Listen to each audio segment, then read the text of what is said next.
So I'm with my friend maybe a few weeks. I would say about a month max. I'm there for about 4 weeks at my friend's house, renting out their room. And I'm basically in the field. I'm out of the classroom portion of the training the first 6 weeks, and now I'm actually on the job training.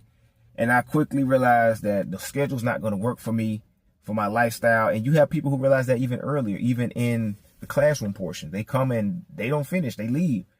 And one thing the instructors did tell us, they said you're going to have money. You're probably going to make a lot of money here. You can make a lot of money here. But the thing is, you'll be paying for the birthday parties, but you might not be at the birthday parties. You'll be paying for the whatever's going on in your family. You'll be able to, you'll have the money for it, but you won't be present because you'll probably be at work. And that hit home for a lot of people.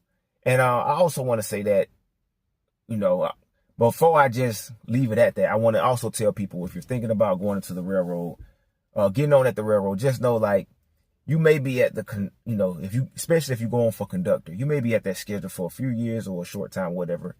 And then you might apply for another role at the railroad with a better schedule. So one thing to remember is never assume you're locked in. You know what I'm saying? Like, you may have to sacrifice a couple years or however long it may take to get to a better schedule or a better position with a better schedule. So for most people, that sacrifice is worth it. If somebody comes up to you and says, hey, you have no, such as myself, I have no college degree, no technical training, and you telling me I could be making $100,000 within less than 10 years, sign me up. You know what I'm saying? That was my mindset when I got the job. Like, oh, I can go make $100,000 without going to college. You know what I'm saying?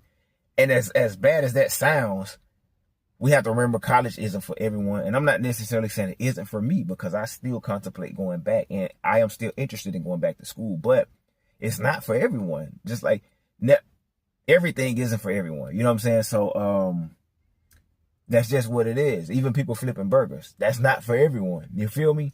People who work in the warehouse, that's not for everyone. People who sit behind a desk all day, that's not for everyone.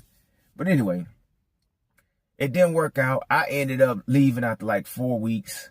Didn't even put in a notice. I kind of just quit. I talked to them before I resigned, but yeah, that was it. So now it was up to thankfully, I still had my house that I was renting and making. You know what I'm saying? And I'm pretty sure that's why I held on to it, because my rent was so cheap. It was $700. I said, let me keep my lease just in case, because I never know what's going to happen. I didn't know if I was going to actually like the job. It's a big life change. If you've never done that type of work, it's huge.